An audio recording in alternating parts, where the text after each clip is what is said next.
It's the weak criminal code that needs to be changed by the federal government.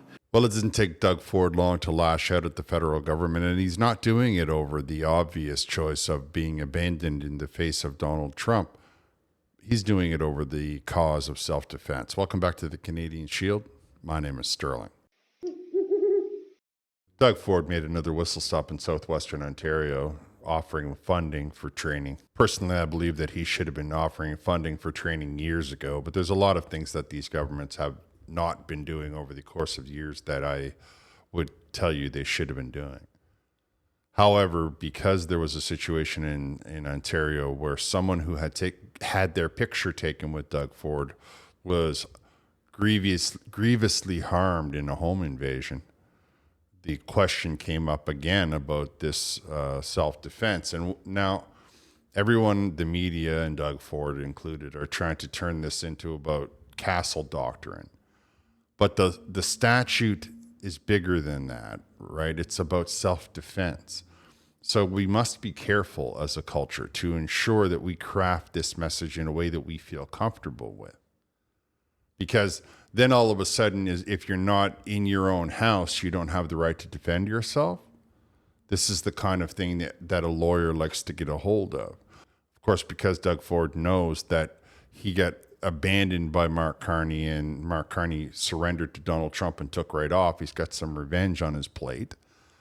And as he's spoken to some of the Crown prosecutors that are in this Lindsay situation, this involvement, he feels that he can pass the buck to Ottawa, which is, of course, what everybody is going to be doing. The Crown is going to say their hands are tied by the legislation. The judge is going to say that their hands are tied by the legislation. Everybody's going to say that until the ball eventually ends up back in the court of public opinion in the House of Commons, meaning Mark Carney, and as I'm sure many of you are happy to hear, MP Gary Ananzangari, who is the pinnacle of public service and strength when he just stands up in the House of Commons and talks about how he's writing rules against things he has no idea what he's doing. He's the one in charge of this jacket. The individual that was grievously harmed, the person that's defending themselves on the sidewalk, the criminal code of Canada, all of these things that are being brought out into the media, especially in Ontario, they're his responsibility. Now, I know that makes a lot of you feel a lot better. I feel that we should be still taking a close eye on how this is going to play out. The topic of self-defense and castle doctrine is rapidly rising the ranks of importance among Canada's electorate. We can easily see how going with housing, the economy, the crime rates, and this right to defend oneself and by extension one's property can be all part of the same question. And it's all going to get dumped at the feet of Mark Carney. Like, it's all going to be put onto Mark Carney. And not because Mark Carney's some kind of a scapegoat, but because it's actually the responsibility of the federal government. As I've said to a lot of you, Mark Carney's purview doesn't necessarily extend to what happens to zoning in particular cities. But the criminal code, that is something that is his responsibility. Trade negotiations, his responsibility. Now, both of those things, the Liberal government is notoriously weak on. They haven't got a diplomatic bone amongst them, and they believe in defunding the police. And so I don't know exactly why they would think to defund the police, and they also think that they should take away legally owned firearms. And you and I are going to tell ourselves that this is a law and order kind of government, because those don't go together.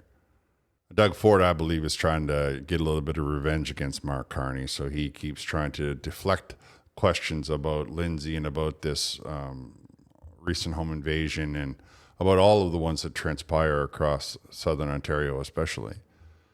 And so he's throwing the judicial system out there for you and I to have a look at, and he's taking the opportunity to deflect and put all the responsibility back on where it lies, admittedly, onto Mark Carney. Of course, I don't believe Mark Carney is going to be prepared for that. And I further don't believe that the Liberal government cares about us having the ability to self-defend. I believe that they would rather we be meek little mice in the corner and doing as we're told. Nonetheless, the way Doug Ford went about it was pretty smooth. And I found it funny mostly because now we're not hearing about how they're best bros and that all of this stuff, this entire attitude has changed. And in my head, it's going to be really interesting to see how, without the support of Premier Ford, what will Mark Carney actually be saying to the provinces? Who's going to sneak him in the back door next time? That's really what we got to ask ourselves. I can tell you story after story about this, but we need to do something. I talked to the federal government over the weekend. Enough is enough. People are done with the crimes every single day. Innocent people are getting their doors kicked in by a bunch of thugs, a bunch of murderers, criminals, and you go to root cause. It's the weak criminal code that needs to be changed by the federal government. We're sick and tired of seeing these thugs get out on bail. And I watch when they catch these guys, I almost guarantee you they've been out on bail for another heinous crime, breaking into houses. This doesn't happen just once in a blue moon. This is happening multiple times a day, every single night across Toronto and the GTA area. But this is the weak system the federal government needs to change. Bail reform, rather than our judiciary system that has totally failed the people of Ontario, these weak-kneed judges that let these people out on bail not once, not twice, not 3 times, 4 and 5 times, just to go repeat the crime. There's no consequences at all for these people. It's absolutely sickening that Canada and Ontario is in this position. It's worse than the U.S. cities happening now. We need the criminal code to be changed on mandatory sentences. No, that wasn't Pierre Poilievre, ladies and gentlemen. That was Doug Ford just talking with Pierre Poilievre's talking points. And it seems all of a sudden now that Mark Carney has completely left Doug Ford holding the bag, Doug Ford has decided to turn to the right side of the aisle and try to re-embrace his main voter base and talking about how we need to have, mandatory sentences. We need to fix the bail reform. We need to, all of the things that the federal conservatives have been talking about. Of course, that becomes a problem when we get to the federal level, right? Because now we're talking about committee and who's sitting where and how many things can we get put through before we have a lot of problems, and how many witnesses are going to have to come before we can make these adjustments, because the Liberal government is going to have to make the society at least believe that they want it to be safer. They're going to have to agree to a lot of these changes to the criminal code. Plus, it's going to allow them to distract you from their collapsing economy. So they will permit, committee to be talking about it, and they're going to make all of it, but they'll just drag it out forever, as long as possible. They'll be the most difficult people in the room. You can be sure of that. The federal government's more worried about going after legal hunters and gun owners than criminals. That's what they need to do. And the Young Offenders Act. These kids are 16 years old shooting people. There's no consequences. So we're going to change it. People are going to be the point. This is where society's gone, folks. They're defending themselves now. If you have a gun and you're a hunter and someone's coming into your house to kill your family, they're going to defend their family, and they should be exempt. Go to root cause. It's not them coming into the house.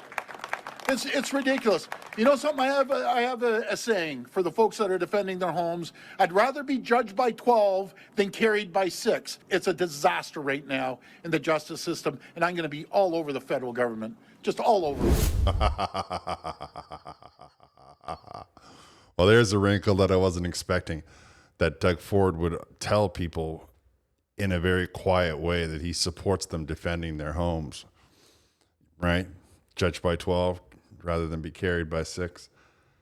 I think that we need to see how Doug Ford is going to try to utilize this topic, this subject, to win back some of the support he lost by throwing in with Mark Carney. He's also going to be able to turn it into a cudgel that he can use against the federal Liberals and Mark Carney.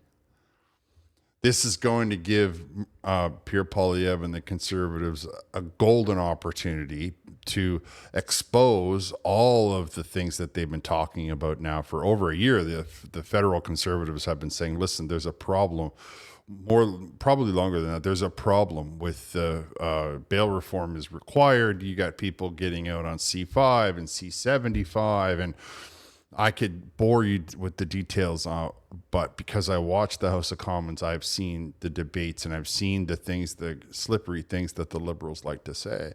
Now there's going to be nowhere to turn, because the one thing that Southern Ontario, like Toronto specifically, is going to share, they're all going to agree on the fact that they want the right to defend themselves. Of course, we have to make sure that we don't allow them to limit. Right. And that's what they tried to do already. That's what they're continuing to try to do. Now, am I saying to you that this is going to stop the federal Liberal government from wanting to take your legally bought firearms? No, they have an idea in their head that they want to have absolute control of you. And the one thing that they feel can get in the way is that kind of stuff. I mean, they had analysts look it up. But we have to realize that the scope of defending oneself extends beyond the kitchen in the middle of the night. That you should have the right to defend yourself if you're in your car being jacked. That you should have the right to defend yourself if you're simply walking to the grocery store, or if you're standing in line to wait to get into school, or any of the other of the terrible headlines that run across this country, especially when, you know, the Liberal government is trying to hide their own weaknesses and they get their bought and paid for media to sort of amp up the crime waves that are running across, you know, specific regions, but all of Canada. And would it matter that it's only one particular region? Should there be anywhere in Canada that those are the kinds of things that are happening? Should there be anywhere in Canada that somebody is not permitted to defend themselves? To, rather than look at the castle doctrine law, we need to be looking at stand our ground.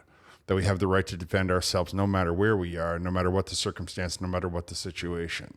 That if cornered, if pressured, if pushed, we have the right to stand our ground. We have not the legal right, but the God-given right. And we are simply exercising the right that is granted to us by God Almighty.